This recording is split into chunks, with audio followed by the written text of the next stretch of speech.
नमस्कार दोस्तों, कैसे हैं आप सभी। आशा करता हूँ अच्छे होंगे, स्वस्थ होंगे, मस्त होंगे और अपने पढ़ाई में व्यस्त होंगे। तो चलिए स्वागत करता हूँ आपका अपना यूट्यूब चैनल मैथ अड्डा सारण में। फिर मैं हाजिर हो गया एक नया सेशन लेके। जैसे कि आपको थंबनेल से पता चल गया होगा कि हम एसके झा सर का ग्रुप डी का वॉल्यूम 3 का मैथ का आज हम प्रैक्टिस सेट क्या करने वाले हैं, 2 करने वाले हैं। अगर आपने प्रैक्टिस सेट 1 नहीं देखा है तो लिंक जो है डिस्क्रिप्शन में आपको दे देंगे, आप वहां से जाके देख सकते हैं। अगर आप हमारे टेलीग्राम चैनल से नहीं जुड़े हैं तो भी लिंक आपको डिस्क्रिप्शन में मिल जाएगा, आप वहां से जाकर टेलीग्राम चैनल को ज्वाइन कर लीजिए। और वीडियो को बिल्कुल स्किप ना कीजिए, पूरा देखिए, आपको बहुत फायदा मिलने वाला है। तो चलिए बिना टाइम वेस्ट की क्लास को शुरू करते हैं। अगर आपको वीडियो अच्छा लगे तो लाइक शेयर जरूर कीजिएगा। चलिए बिना टाइम वेस्ट की क्लास को शुरू करते हैं। चलिए आज का पहला क्वेश्चन देखते हैं। पहला क्वेश्चन देखिए, क्वेश्चन का जो सीरीज है ये मिक्सअप क्वेश्चन है, ये पूरा सेट में क्वेश्चन मिक्स है, ठीक है। तो हम 1 2 करेंगे, जिसे क्वेश्चन नंबर 1 है मैथ, उसके बाद 5 है। तो इस तरीके से मिक्स, लेकिन मैथ की सीरीज को हम 1 2 3 करके ही करेंगे। पहला क्वेश्चन कह रहा है यदि x प्लस 1/x का मान अगर 5 है तो कह रहा है कि x के power 4 plus 3x³ plus 5x² plus 3x plus 1/x के पावर 4 प्लस 1 का मान क्या होगा। अब देखिए प्रश्न में हमसे दिया है x प्लस 1/x का मान दिया है और हमसे इन सभी का वैल्यू पूछ रहा है, तो हम कैसे निकालेंगे। सबसे पहले क्या करेंगे, आप देखिए हमको x प्लस 1 के फॉर्मेट में हमको अगर इस चीज को बना देंगे, यानी कि x प्लस 1/x के फॉर्मेट में, तो यहाँ से हम वैल्यू 5 को लेके x प्लस 1 के बदले 5 को लेके हम इसका आंसर निकाल सकते हैं।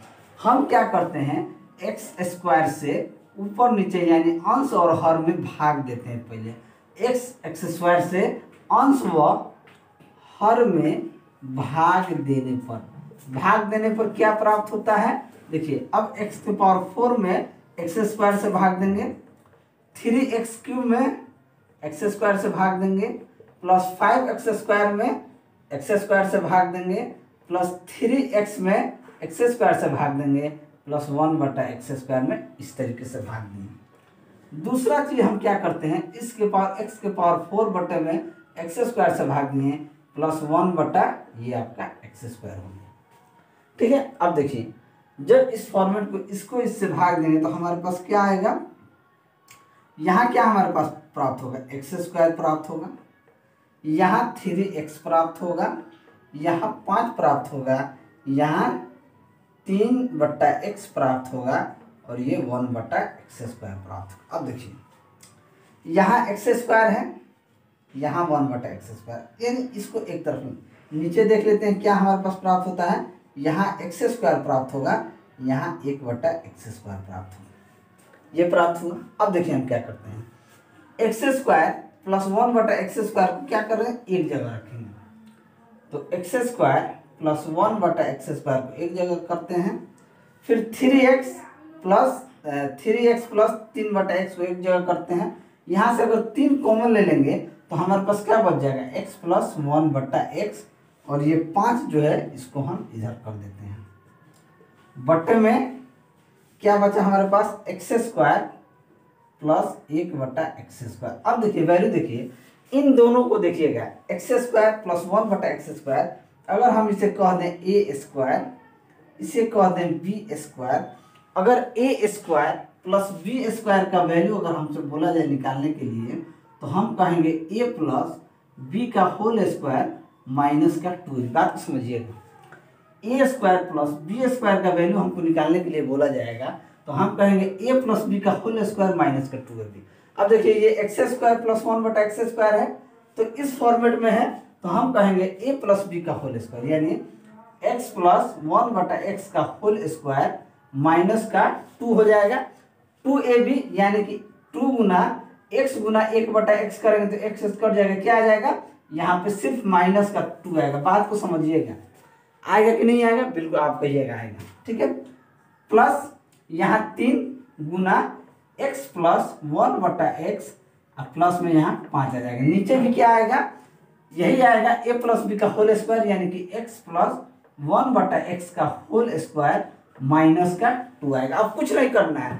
अब देखिए ये फॉर्मेट जो आपको यहाँ दिख गया है, आपको क्या करना है, x प्लस 1 बटा एक्स का वैल्यू सिर्फ इसमें पुट करना है। अब आपका आंसर आ जाएगा। अब देखिए कितना है, x प्लस 1 बटा एक्स का मान कितना है 5, यानी कि 5 का स्क्वायर माइनस का 2 प्लस 3 गुना 5 प्लस 5, नीचे आ जाएगा 5 का स्क्वायर माइनस का 2।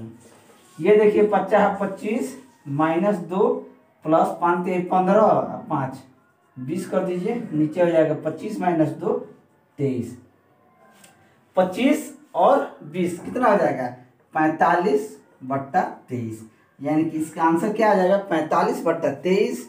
तो 45 बट्टा 23 कहाँ है, सॉरी 45 माइनस 2 43, 43 होगा, 45 माइनस 2 43 बट्टा 23, 43 बट्टा 23 यानी कि ऑप्शन 1 क्या हो जाएगा, आपका सही आंसर हो जाएगा।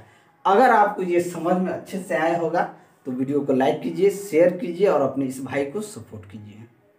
चलिए अगला क्वेश्चन देखते हैं, क्वेश्चन नंबर 2। क्वेश्चन नंबर 2 जो है ये भी सिंप्लीफिकेशन का क्वेश्चन है। क्वेश्चन कह रहा है कि 1/2 भागा 1/2 का 1/2 बट्टे में 1/2 का 1/2 प्लस 1/2, यहाँ दिया है भागा, ये आपका दिया है 1/1/2 बट्टे में 1/1/3, यहाँ क्या है 3। अब कह रहा है कि इसका मान क्या होगा। देखिए बोडवास के नियम में कहता है सबसे पहले ब्रैकेट का काम कीजिए, फिर ऑफ यानी का काम कीजिए, उसके बाद जो भी रूल है बोडमास के नियम से आपको चलना है। BODMAS bracket of divide multiplication add subtraction यानी कि जोड़ घटा, यही नियम इसमें लागू होता है। ठीक है, अब देखिए अब हम इसको क्या करते हैं कि सबसे पहले का काम करेंगे। तो का काम करेंगे तो यहाँ लिखेंगे 1/2 भागा 1/2 गुना 1/2 बट्टे में 1/2 गुना 1/2 प्लस 1/2। ठीक है, यहाँ लिखेंगे भाग 1 2 2 1 3/2 3/2, ये बट्टा में है, ये क्या हो जाएगा 3 एकम 3 1 4/3, ये क्या हो जाएगा 4/3। आगे बढ़ते हैं, ये हो जाएगा 1/2 भागा 1/2 इंटू 1/2 1/4 1/4 प्लस 1/2। अब देखिए 1/2 भागा 1/4 को यहाँ 3/2 गुने ये 3 ऊपर चला जाएगा 3/4 हो जाएगा। ठीक है, ये इधर हो गया, ये हो जाएगा 1/2 गुना 1/4 1/2 गुने 1/4 4/1 यानी कि ऊपर हो जाएगा 2 बट्टे 4 और 2 का एलसीएम लेंगे तो यहाँ हो जाएगा नीचे 4 1 2 दूनी 4 यानी कि 2 1 2 3 3/4 तितरी के 9/2 चौके 8, ये हो जाएगा आपका 2/3/4, ये 4 कहाँ चला जाएगा 4 चला जाएगा ऊपर यानी कि 8/3 हो जाएगा। यहाँ लिख सकते हैं 8/3 भागा 9/8 है, इसको लिख सकते हैं 8/3 गुना का 8/9, क्या हो जाएगा 8/9, ये हो जाएगा 8 कहीं 64 9 3 27 यानी कि 64/27 आपका क्या हो जाएगा सही आंसर हो जाएगा। यानी कि 27 दूना 54 10 64 यानी इसे लिख सकते हैं 2.10/27 27 दूना 54 10 64/27। तो ऑप्शन ए क्या हो जाएगा आपका सही आंसर हो जाएगा। बिल्कुल यही तरीका है, यही पैटर्न है इसको सॉल्व करने का। वीडियो अच्छा लगे तो लाइक कीजिए, सपोर्ट कीजिए। चलिए अगला क्वेश्चन देखते हैं, क्वेश्चन नंबर 3। क्वेश्चन नंबर 3 कहता है कि यदि sin x बट्टे 1 plus cos x plus sin x बट्टे में 1 माइनस cos x का वैल्यू 4 है और x जो है 0 और 90 के बीच में है, तो x का मान क्या होगा, इस x का मान। अब देखिए यहाँ पे दोनों के ऊपर में क्या है sin x है, हम क्या करते हैं sin x को कॉमन लेंगे तो नीचे बच जाएगा 1 plus cos x 1 minus cos x बचेगा। इन दोनों का एलसीएम लेंगे, ये बराबर में क्या है 4 है। ठीक है, बराबर में 4 है, यहाँ से क्या हो जाएगा sin x, ये a plus B A minus B, a plus B A minus B क्या हो जाएगा a square minus B square, लेकिन फिलहाल इसको लिखते हैं 1 plus cos x into 1 minus cos x। अब ये इससे भाग देंगे कट जाएगा तो ये क्या हो जाएगा 1 माइनस कॉस एक्स प्लस इससे इसे भाग देंगे, ये हो जाएगा 1 प्लस कॉस एक्स बराबर में 4। अब देखिए sine x cos x cut जाएगा, कितना हो जाएगा 2/1 माइनस कोस स्क्वायर एक्स, क्या होता है यहाँ 1 माइनस कोस स्क्वायर एक्स बराबर 4। 1 माइनस कोस स्क्वायर एक्स बराबर क्या होता है साइन स्क्वायर एक्स हो जाएगा, तो ये हो जाएगा साइन एक्स गुने 2/साइन स्क्वायर एक्स बराबर 4। 2 से 4 को काट दीजिए 2 बार में, साइन एक्स स्क्वायर को काट देगा एक्स, यानी कि 1/साइन एक्स का मान 2 है, तो हम कह सकते हैं कि साइन एक्स का मान क्या हो जाएगा 1/2। जब साइन एक्स का मान 1/2 है तो हम कह सकते हैं कि साइन एक्स बराबर क्या हो जाएगा साइन 30 डिग्री, क्योंकि साइन 30 डिग्री का मान 1/2 होता है। यहाँ से एक्स का मान क्या आ जाएगा 30 डिग्री, एक्स का मान क्या आ गया 30 डिग्री आ गया। तो ऑप्शन कौन सा सही हो जाएगा, ऑप्शन सी जो होगा ये आपका सही आंसर हो जाएगा। चलिए अगला क्वेश्चन देखते हैं, क्वेश्चन नंबर 4। क्वेश्चन नंबर 4 कहता है कि एक खंभे के पाद से भूतल पर सीधी रेखा में स्थित 2 बिंदुओं से उस खंभे के शीर्ष के उन्नयन कोण परस्पर क्या है पूरक है। तदनुसार यदि उस खंभे के पाद से दोनों बिंदुओं की दूरी क्रमशः 9 मीटर तथा 16 मीटर हो, तो दोनों बिंदुओं खंभे के बीच के एक ही ओर हो, तो उस खंभे की ऊंचाई क्या हो जाएगी। देखिए अगर मान लीजिए एक, अगर हम इसे ए बी सी और डी कह दें, एक का इस खंभे से अगर इसका यहाँ तक का दूरी अगर हम 16 मान लिए, अगर यहाँ तक की दूरी को हमने 9 मान लिया, ठीक है बात को समझिएगा। अगर ये थीटा है ये 90 है, तो ये क्या हो जाएगा 90 डिग्री माइनस थीटा, क्योंकि अगर हम देखें अगर मान लीजिए सी और डी का जो एंगल है सी प्लस डी अगर पूरक है 90 डिग्री है, तो यहाँ सी का वैल्यू देखा जाएगा तो 90 डिग्री माइनस डी हो जाएगा, या डी का वैल्यू देखा जाएगा तो 90 डिग्री माइनस डी हो जाएगा। बात को समझिएगा। लेकिन इस तरह का प्रश्न का एक डायरेक्ट फॉर्मूला होता है, अगर ऊंचाई पूछे तो उन दोनों कोणों का जो मान दिया है उसके गुणनफल को अंडर रूट में डाल दीजिए, आपका आंसर आ जाएगा। ये क्या हो जाएगा 16 9 4400, यानी इसका ऊंचाई कितना हो जाएगा 12 हो जाएगा, यानी इसका ऊंचाई जो होगा ये आपका कितना हो जाएगा 12 मीटर होगा। तो ऑप्शन ए क्या हो जाएगा आपका सही आंसर हो जाएगा। या आप क्या करेंगे ए बी क्यू और ए बी डी का कोण निकालेंगे, तो ये 9 है ये 16 है, तो इसका ऊंचाई निकाल सकते हैं। तो उस तरीके से भी निकाल सकते हैं, या ये फॉर्मूला डायरेक्ट याद रखिए कि इन दोनों का गुणनफल का रूट लेके आप आंसर निकाल सकते हैं। देखते हैं क्वेश्चन नंबर 5। क्वेश्चन नंबर 5 क्या कहता है कि त्रिभुज एबीसी में बिंदु डी और ई क्रम से एबी और एसी की भुजाओं पर स्थित है। डीई आधार बीसी के समानांतर है, ओ बीई और सीडी का प्रतिच्छेदन बिंदु है। यदि एडी अनुपात डीबी का मान 4:3 है, तो डीओ और डीसी का मान ज्ञात करना है। ठीक है, क्या करना है आपको डीओ और डीसी का मान ज्ञात करना है। एक त्रिभुज है एबीसी त्रिभुज है, ये आपका ए बी सी, बीसी के समानांतर एक क्या है डीई है, क्या है बीसी के समानांतर एक डी आधार बीसी के समानांतर है। ओ बी और सी डी का ओ जो है बीई और डीसी का प्रतिच्छेदन बिंदु है, यानी कि इस तरीके से जो प्रतिच्छेदन होता है ये बिंदु जो है ओ है। प्रश्न में दिया है कि एडी बटा डीबी, यानी एडी और बीडी के एडी का 4 और बीडी डीबी का कितना है 3 दिया हुआ है। तो डीओ और डीसी का मान डीओ और डीसी का मान ज्ञात करना है कि डीओ अनुपात डीओ और डीसी का मान क्या होगा, हमसे यही पूछ रहा है, यानी कि डीओ अनुपात डीसी का मान हमसे पूछ रहा है। अब देखिए बात को थोड़ा सा समझिएगा, थेल्स फॉर्म में है ये एडी बटा डीबी बराबर ए बटा ईसी होता है। ठीक है, ये तो थेल्स फॉर्म के हिसाब से हो गया, लेकिन हमको देखिए काम कहाँ करना है, यहाँ करना है। अगर हम देखें एडी बटा, अब हम क्या देखेंगे कि अगर त्रिभुज एडीई समरूप त्रिभुज होगा एबीसी के, त्रिभुज एबीसी के, ये क्या हो जाएगा ये दोनों क्या होंगे त्रिभुज एबीसी और त्रिभुज एडीई जो होगा ये समरूप होगा। ठीक है, अब देखिए इसमें देखेंगे एडी बट्टा एबी, एडी बट्टा ए बी बराबर क्या हो जाएगा, डी ई बट्टा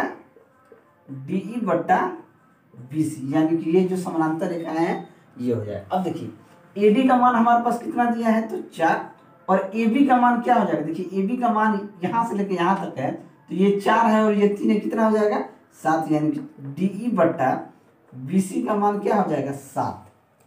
अब देखिए अगर इस त्रिभुज में देखें डी ओ ई और बी ओ सी, ये अगर देखेंगे डी ओ ई और बी ओ सी, ये क्या है, शीर्षाभिमुख कोण है, ये शीर्षाभिमुख कोण है। अगर कोण डी ई ओ या बी सी ओ देखे ये एकांतर कोण में आ जाएंगे, तो यहाँ से अगर देखेंगे कि डी ओ बट्टा ओ सी, क्या देखते हैं कि त्रिभुज डी ओ ई और बी ओ सी जो होगा, त्रिभुज डी ओ ई ये भी समरूप होगा त्रिभुज बी ओ सी के, त्रिभुज बी ओ सी के। अब देखिए इस त्रिभुज में अगर हम देखें तो देखा जाए कि डी ओ बट्टा सी ओ, यहाँ से डी ओ बट्टा सी ओ बराबर हो जाएगा बी ओ डी ई बट्टा बी सी, डी ई बट्टा बी सी।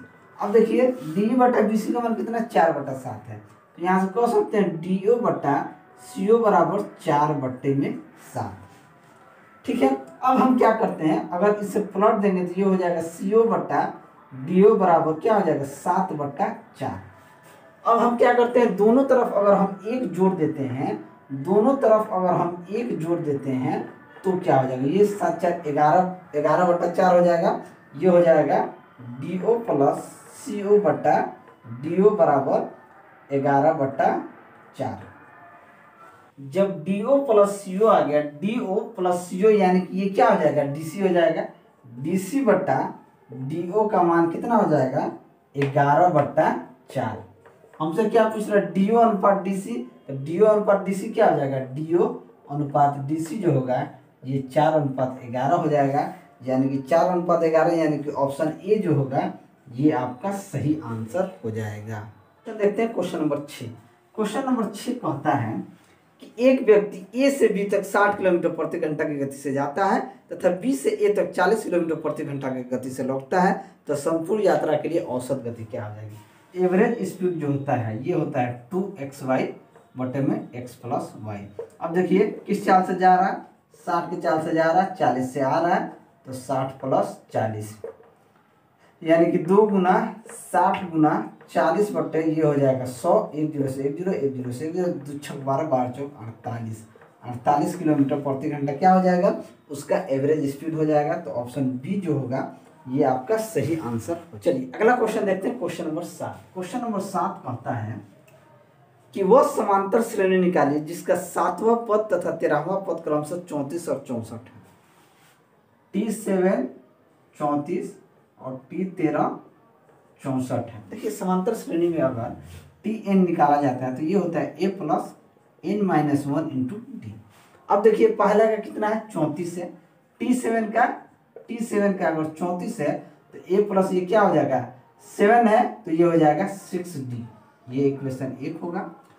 13 है तो ये 64 है, तो 64 बराबर ये हो जाएगा a प्लस यहाँ 13 है तो एक माइनस हो जाएगा, यानी कि 12d समीकरण 2। अब हम क्या कर सकते हैं, इसमें समीकरण 2 में से 1 को घटा देते हैं। समीकरण 2 में से 1 को घटाएंगे तो देखिए क्या हो जाए, समीकरण 2 में से 1 घटा रहे हैं, समीकरण 2 में से 1 घटा रहे हैं, 64 में से 34 जाएगा तो क्या बचेगा 30, ये माइनस ए कट जाएगा, 12 में से 6 गया 6 यानी 6d, तो 6 से 30 कट गया 5 बार में, यानी d का मान क्या आ जाएगा 5। जब d का मान हमारे पास 5 आ गया तो a का मान निकाल सकते हैं, तो समीकरण a में रखेंगे तो ये आ जाएगा 34 बराबर a प्लस ये 6 5 30, तो a का मान क्या आ जाएगा 4 आ जाएगा, यानी कि पहला टर्म 4 है, ये हो जाएगा 4 4 5 9 9 5 14 14 5 19, यानी कि 4 9 14 19 हो जाएगा। क्या हो जाएगा, तो 4 9 14 इसके आगे बढ़ता जाएगा, तो ऑप्शन ए जो होगा ये आपका सही आंसर हो जाएगा। चलिए अगला क्वेश्चन देखते हैं, क्वेश्चन नंबर 8। क्वेश्चन नंबर 8 कहता है कि निम्न सारणी का माध्य क्या हो जाएगा। आपको यहाँ दिख रहा होगा, देखिए माध्य क्या होता है, माध्य जो होता है सभी संख्याओं का योग बटा सभी संख्या होता है। तो अगर यहाँ पे देखेंगे तो summation of fi into xi बटा समेशन ऑफ fi यही होगा। अब देखिए इजीली हम इसको निकाल सकते हैं। 6 गुना 2 प्लस 10 गुना 4 प्लस 14 गुना 7 प्लस 18 गुना 12 प्लस 24 गुना 8 प्लस 28 गुना 4 प्लस 30 गुना 3 बटे में समेशन ऑफ एफ आई क्या हो जाएगा 2 plus 4 plus 7 plus 12 plus 8 plus 4 plus 3। अब देखिए 12 छक 72, 10 चौके 40, 14 सत्ते 98, 18 और 12 से गुना करेंगे 18 दाएं 180 और 18 दूना 36। 180 और 36 कितना हो जाएगा 6 8 3 11 216, यानी कि 216। 24 आटे कितना हो जाएगा 8 चौके 32 के 2 हाथ में 3 8 दूना 16 3 19 192। 28 चौके कितना हो जाएगा 28 चौके हो जाएगा आपका 108 चौके 32 के 2 हाथ में 3 4 दूना 8 3 11 112 प्लस 30 3 90 बट्टे में 4 2 6 7 6 13 13 12 25 25 और 8 8 का 33 33 3 26 4 25 3 28 28 4 32 32 8 40, ये आपका हो जाएगा 40। अब इसको जोड़ देंगे तो हमारे पास आ जाएगा 760 बट्टा 40, 0 से 0, ये 4 से 76 कट जाएगा 19 बार में, यानी इसका मान कितना आ जाएगा 19 आ जाएगा। तो ऑप्शन सी जो होगा ये आपका सही आंसर। अगला क्वेश्चन देखते हैं, क्वेश्चन नंबर 9। क्वेश्चन नंबर 9 कहता है कि एक कैंप में भाग लेने वाले 1600 व्यक्तियों के लिए 60 दिन की खाना सामग्री है, यानी कि 1600 आदमी के लिए 60 दिन के लिए खाना उपलब्ध है। कह रहा है परंतु इस कैंप में केवल 1200 व्यक्ति भाग लेते हैं, तो ये खाना कितना, यानी कि 1200 व्यक्ति भाग लेते हैं, ये खाना कितना दिन चलेगा। कुछ नहीं, 2 0 से 2 0 काटिए, 12 5 60 16 5 80, यानी कितना दिन चलेगा तो 80 दिन चलेगा। तो ऑप्शन कौन सा सही हो जाएगा 80 दिन, यानी कि ऑप्शन सी जो होगा ये आपका सही आंसर हो जाएगा। चलिए अगला क्वेश्चन देखते हैं, क्वेश्चन नंबर 10। क्वेश्चन नंबर 10 क्या कहता है, क्वेश्चन नंबर 10 कहता है किसी वर्ग के आमने सामने की भुजाओं में से प्रत्येक में 5 सेंटीमीटर की वृद्धि कर दी जाए तो नए आयत की लंबाई एवं चौड़ाई के बीच का जो अनुपात होता है वो 3:2 हो जाता है। तो पुराने वर्ग का क्षेत्रफल क्या है। मान लीजिए वर्ग क्या होता है, वर्ग की सभी भुजाएं क्या होती है आपस में बराबर होती हैं, क्या होती है सभी में आपस में बराबर होती है। अब कह रहा है अगर हमने मान लिया कि पुराना वर्ग का अगर भुजा का मान x है, क्या मान लिया x है, तो प्रश्न में कह रहा है ये प्रत्येक में 5 सेंटीमीटर की वृद्धि कर दिया है, तो 5 सेंटीमीटर की वृद्धि यानी कि x + 5 कर दिया जाता है। ठीक है, तो नए आयत की लंबाई एवं चौड़ाई के बीच का अनुपात 3:2 हो जाता है, बटे में x, इसका अनुपात क्या हो जाता है 3:2 हो जाता है।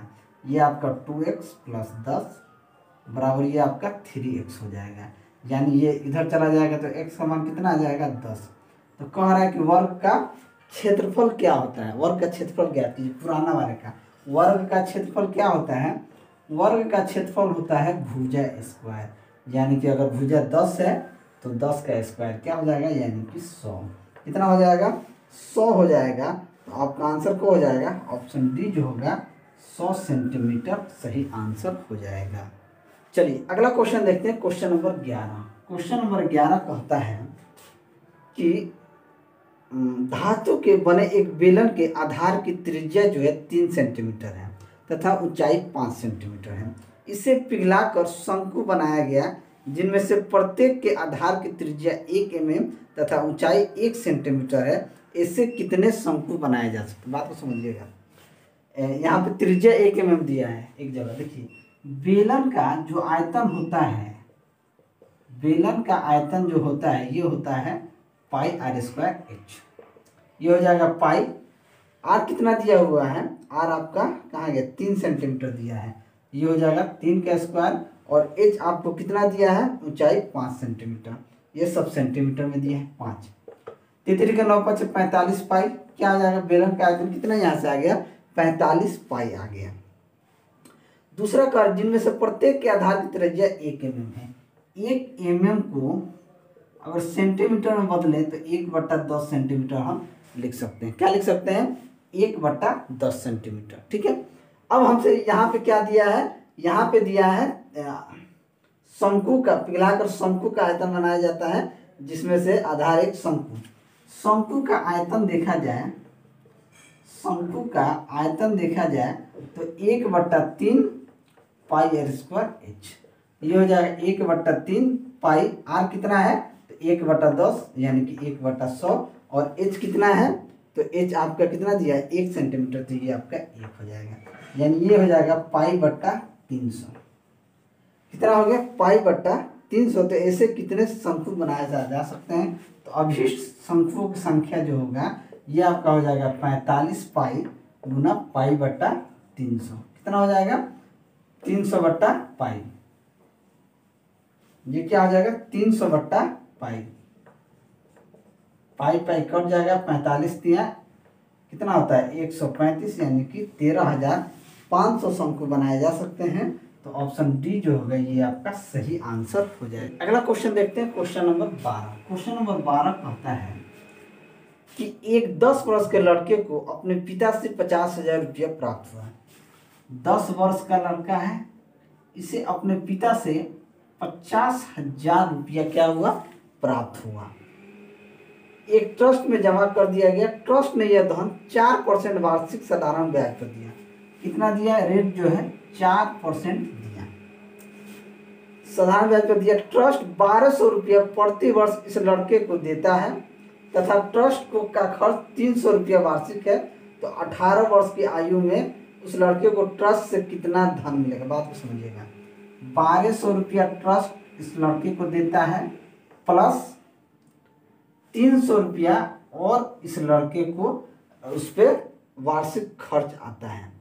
18 वर्ष बाद, 18 वर्ष की आयु होने पर उस लड़के को ट्रस्ट से कितना धन मिलेगा। अब देखिए 10 वर्ष का लड़का था, 18 वर्ष बाद उसको पैसा मिलेगा, तो कितना साल यहाँ का गैप हुआ, तो 8 साल का गैप हुआ।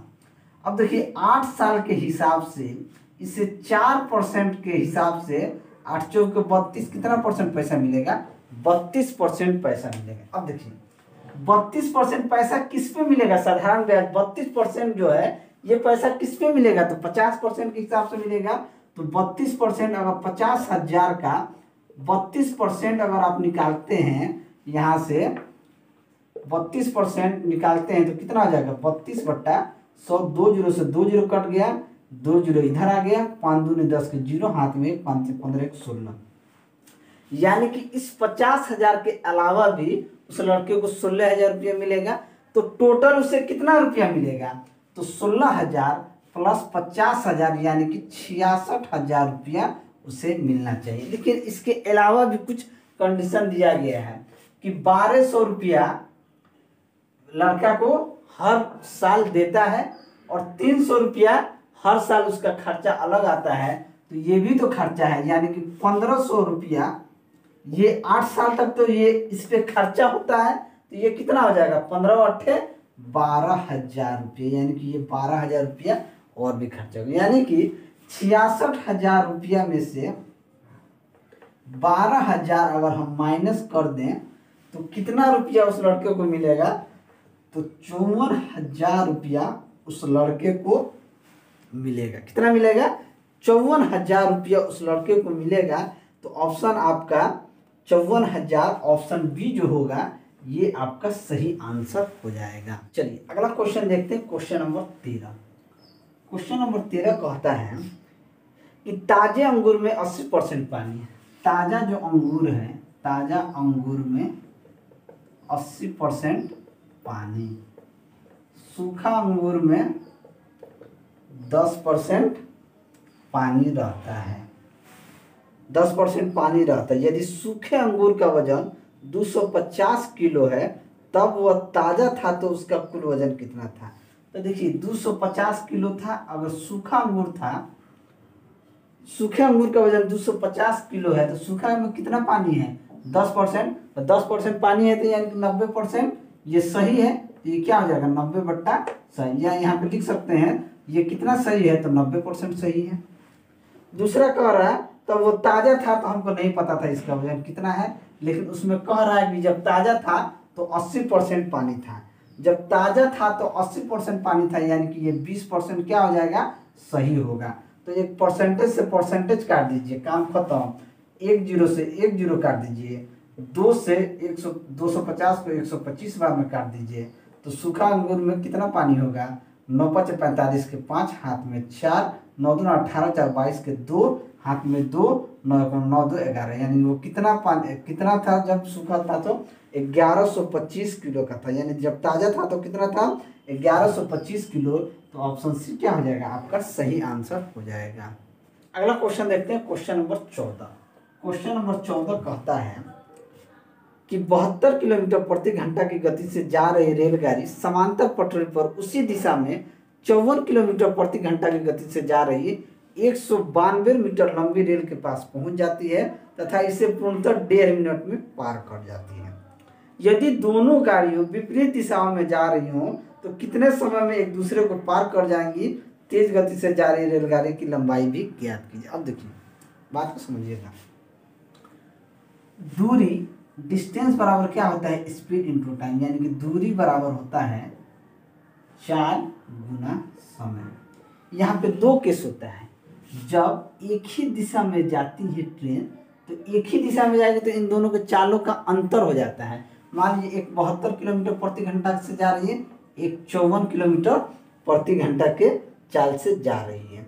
लंबाई कितनी है? 192 मीटर लंबी ट्रेन। अब देखिए, तो एल दूरी क्या आ जाएगी? ट्रेन की लंबाई, यानी एल प्लस ट्रेन की लंबाई कितनी है? 192 मीटर। समय कितना लग रहा है? तो 1.5 मिनट। 1.5 मिनट का मतलब हो जाएगा 90 सेकेंड। बात को समझिएगा, 1.5 मिनट का मतलब हो गया 90 सेकेंड। ठीक है, अब देखिए 90 सेकेंड, यानी कि अब इन दोनों का अंतर कितना है? 72 और 54 में 12 में 4 गया 8, 6 18 किलोमीटर का अंतर है। तो मीटर पर सेकेंड में बदलने के लिए, ये किलोमीटर प्रति घंटा है, इसे मीटर पर सेकेंड में बदलने के लिए क्या करेंगे? 18 गुना 5/18 से गुना करेंगे। 18 18 यानी कि ये 4, इसका क्या हो जाएगा? 5 मीटर पर सेकेंड। ये आपका हो जाएगा 90 गुना 5, यानी कि दूरी बराबर क्या होता है? चाल गुना समय। चाल आपका 5 मीटर हो गया और सेकेंड 90 सेकेंड हो गया। तो इसका एल बराबर क्या हो जाएगा? एल बराबर हो जाएगा 90 45 450, ये उधर जाके 192 माइनस हो जाएगा। ये हो जाएगा 10 में से 2 गया 8, 14 में से 9 गया 5, 3 में से 1 गया 2, यानी एक ट्रेन की लंबाई कितनी आ गई? 258। अब हमसे प्रश्न में कह रहा है कि दोनों विपरीत दिशा में जाती, अगर दोनों विपरीत दिशा में जाएगी, एक इधर जाएगी एक इधर जाएगी, तो इन दोनों के चालों क्या हो जाता है? चाल जुट जाता है। जब चाल जुट जाएगा तो ये हो जाएगा 72 प्लस 54, यानी 4 2 6 7 5 12, 126 को 5/18 से गुना करेंगे तो 126 गुना 5/8, इसको 18 7 126, 7 5 35, ये 35 मीटर पर सेकेंड हो गया। अब समय बराबर क्या होता है? समय बराबर होता है दूरी बटा चाल। अब दूरी हमारा क्या आ जाएगा? एक तो 192 प्लस 258 बटे में आपका चाल कितना आ गया? 35। 35 से भाग दे देंगे, 8 से 10 के 0, हाथ में 1, 9 10 5 15 के 5, हाथ में 1 1 1 2 2 4, 450 बटा 35, यानी कि इसको अगर हम भाग देंगे तो ये 12.86 के आसपास आंसर आ जाएगा। क्या आ जाएगा? तो दूसरा ट्रेन की लंबाई कितना आ गया? 258 मीटर और आपका समय कितना आ गया? 12.86। तो ऑप्शन ए जो होगा ये आपका सही आंसर हो जाएगा। चलिए अगला क्वेश्चन देखते हैं, क्वेश्चन नंबर 15 है शायद, क्वेश्चन नंबर 15। क्वेश्चन नंबर 15 कहता है ए बी से 4 गुना अधिक तेज है, इसलिए वह एक काम को बी की तुलना में 60 दिन पहले करता है। यदि वे एक साथ काम करे तो कितने दिनों में पूरा काम करेगा? ए और बी, ये ए से 4 गुना अधिक तेज है, यानी कि बी ए है तो ए कितना है? 4 है। यानी बी की तुलना में 60 दिन पहले काम करते हैं, यानी इससे कितना ज़्यादा है? 3 ही ना ज़्यादा है। तो 3 के एफिशिएंसी से अगर 60 काम करेगा दिन में करते, 1 के एफिशिएंसी कितना काम करेगा? 20 दिन में। कितना करेगा? 20 दिन में। तो हमसे कह रहा है कि दोनों मिल के काम करें, यदि वे एक साथ काम करें तो कितने दिन में पूरा काम करेगा? यानी देखा जाए 4 के एफिशिएंसी से एक काम करता है तो 20 दिन में, तो 5 के एफिशिएंसी से कितना दिन लगेगा? यानी कि कितना दिन लगेगा? 5 चौक 20, 4 चौक 16, यानी कि 16 दिन लगेगा अगर ये दोनों मिल के काम करेगा। तो ऑप्शन ए जो होगा ये आपका सही आंसर हो जाएगा। क्वेश्चन देखते हैं, क्वेश्चन नंबर 16। क्वेश्चन नंबर 16 कहता है कि किसी राशि को चक्रवृद्धि ब्याज की वार्षिक दर से लगाया जाता है। 2 तथा 3 वर्षों का चक्रवृद्धि ब्याज क्रमशः 210 तथा 331 है, तो मूलधन तथा दर ज्ञात कीजिए। देखिए इसे हम ऑप्शन से भी कर सकते हैं, ऑप्शन ए ही उठाइएगा ना। देखिए अगर 331 रुपया 3 साल में चक्रवृद्धि ब्याज मिलता है, इसका मतलब होता है कि 3 साल में 10%, 10% का मतलब क्या होता है, 10% का मतलब होता है कि 10/100 यानी कि 1/10।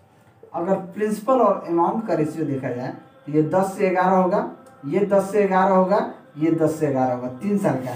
तो ये कितना हो जाएगा, ये तो 1000 होगा, ये हो जाएगा 1331। यानी कि देखिए कितना यहाँ पे इसका सीआई का अंतर आ रहा है, तो 331 आ रहा है, यानी कि हम कह सकते हैं कि 10%। अब देखिए यहाँ पे तो प्रिंसिपल हमारे पास 1000 रुपया है, ठीक है, तो यहाँ तो 1000 था, 331 यानी कि तीसरे वर्ष में 331 का अंतर आ गया। अब देखिए जब दूसरे साल की बात करेंगे तो प्रिंसिपल और अमाउंट 10 से 11 होगा, 10 से 11 होगा, 10 नहीं है 100, 11 ग्ना है 121।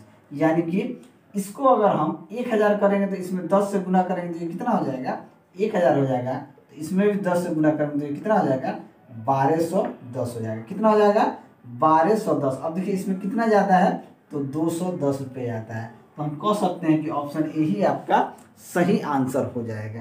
ठीक है, तो ऑप्शन ए आपका सही आंसर होगा। अगला क्वेश्चन देखते हैं, क्वेश्चन नंबर 17। क्वेश्चन नंबर 17 कहता है 17 कि 18, चलिए क्वेश्चन कह रहा है एक छात्र 25% अंक प्राप्त करता है और 60 अंक से अनुत्तीर्ण हो जाता है, जबकि एक दूसरा छात्र 50% अंक प्राप्त करता है, परीक्षा में उत्तीर्ण होने के लिए न्यूनतम अंक 40 अंक से ज़्यादा प्राप्त करता है। अब देखिए 25% अंक प्राप्त करता है और कितना में 60 अंकों से अनुत्तीर्ण हो जाता है, यानी हम पास कराते हैं। इन सभी का पास पास में देखते हैं, अगर उसे 60 नंबर और आता है तो वो पास हो जाता है। ठीक है, दूसरा कह रहा है 50% अंक प्राप्त करता है, 50% अंक प्राप्त करता है जो कि न्यूनतम अंक से 40% आता है, यानी अगर इसका 40 को नंबर नहीं भी आता ना तो भी ये पास कर जाता है। अब इसको इधर भेज दीजिए, ये 50% माइनस 25% बराबर क्या हो जाएगा, 60 प्लस 40 यानी कि 100। यानी कि 25% का वैल्यू अगर 100 है तो 4 गुना यानी 100% कर देंगे, तो इसको भी 4 से कर दीजिए यानी कि 400। टोटल मार्क्स कितना का था, तो 400 का था। तो ऑप्शन सी जो होगा ये आपका सही आंसर हो जाएगा। अगला क्वेश्चन देखते हैं, क्वेश्चन नंबर 18। क्वेश्चन नंबर 18 देखते हैं, पूछ रहा है कि सबसे छोटी अभाज्य संख्या कौन सी है, 1 2 3 0। सबसे छोटी अभाज्य संख्या 2 हो जाएगी, तो ऑप्शन बी आपका सही आंसर हो जाएगा। क्वेश्चन नंबर 19 देखते हैं। क्वेश्चन नंबर 19 कहता है कि ए बी और सी 3 संख्याएं हैं, 1:2:3 में है। ए बी सी 1:2:3 में है, ठीक है। उनका औसत 600, इन सभी का औसत कितना है, 600। तो इन सभी का जो कितना हो जाएगा, 600 गुना 3 यानी कि 1800 हो जाएगा। अब कह रहा है यदि ए में 10% की वृद्धि, बी में 20% की कमी की जाए तो औसत 5% वृद्धि प्राप्त करने के लिए सी में कितनी वृद्धि करनी होगी, यानी सी में कितनी वृद्धि करनी होगी अगर 5% की। अब देखिए क्या करना होगा, 1800 में 5% की वृद्धि करेंगे तो 105/100 माइनस टोटल ए में कितना वृद्धि कर रहा है, तो 10%, यानी ए का संख्या कितना है 1/6, यानी ये 1800, इसमें 10% की वृद्धि कर रहा है तो 110/100 प्लस। कह रहा है कि बी में 20% की कमी, बी की संख्या क्या आ जाएगी 2/6, 2/6 गुना 1800, 20% की कमी होगा तो कितना हो जाएगा 80/100। कितना हो जाएगा 80/100। तो औसत में 5% की वृद्धि प्राप्त करने, तो सी का हिस्सा क्या आ जाएगा प्लस 3/6 गुने 1800। ठीक है, कुछ नहीं करना है, ये 2 0 से 2 0 काट दीजिए, 18 गुना 105 माइनस ये 2 0 से 2 0 काट दीजिए, 36 18 11 3 33 330 हो गया। 2 0 से 2 0 काट दीजिए, 36 18 2 3 6 8 4 48 कितना हो जाएगा 480। 36 18 333 के 900, ये क्या हो जाएगा 900 हो गया। अब देखिए 1800 प्लस 1800, 18 5 90, यानी कि ये हो जाएगा 1890 माइनस इन सभी को जोड़ दीजिए, 0 0 0 3 8 3 11, 11 के एक हाथ में 3 1 4 4 4 8 8 9 1710। 1710 में से इसको माइनस करेंगे तो ये हो जाएगा 180। कितना हो जाएगा 180, यानी इसका आंसर क्या आ जाएगा 180 हो जाएगा। तो ऑप्शन सी जो होगा ये आपका क्या हो जाएगा, सही आंसर हो जाएगा। चलिए अगला क्वेश्चन देखते हैं, क्वेश्चन नंबर 20। क्वेश्चन नंबर 20 कहता है कि यदि एक दुकानदार अंकित मूल्य पर 10% की छूट देता है तो उसे 8% लाभ करने तो अंकित मूल्य को क्रय मूल्य से कितना परसेंट अधिक है। कॉस्ट प्राइस क्या होता है, मान लीजिए कॉस्ट प्राइस 100 रुपया है। अब इसी पे देखा तो मार्क प्राइस पे कितना परसेंट डिस्काउंट देता है, तो 10%, तो ये क्या हो जाएगा 90/100, उसे 108 रुपया यानी 8% लाभ करना है। तो ये 108 के बराबर कर दीजिए, 1 0 से 1 0 काट दीजिए, 9 से काट दीजिए, 9 एकम 9 और 9 दूना 18 12, ये कहाँ चला जाएगा, मार्क प्राइस कितना आ जाएगा 120। अब देखिए कॉस्ट प्राइस 100 है, मार्क प्राइस 120 आ गया, तो कितना परसेंट करना होगा, तो 20% की वृद्धि करके आपको करना होगा। तो ऑप्शन बी जो होगा ये आपका सही आंसर हो जाएगा। तो चलिए आज के लिए इतना ही। अगर आपको मेरा वीडियो पसंद आया तो वीडियो को लाइक करें, दोस्तों में शेयर करें। अगर आप हमारे चैनल पर नए हैं तो चैनल को सब्सक्राइब करें।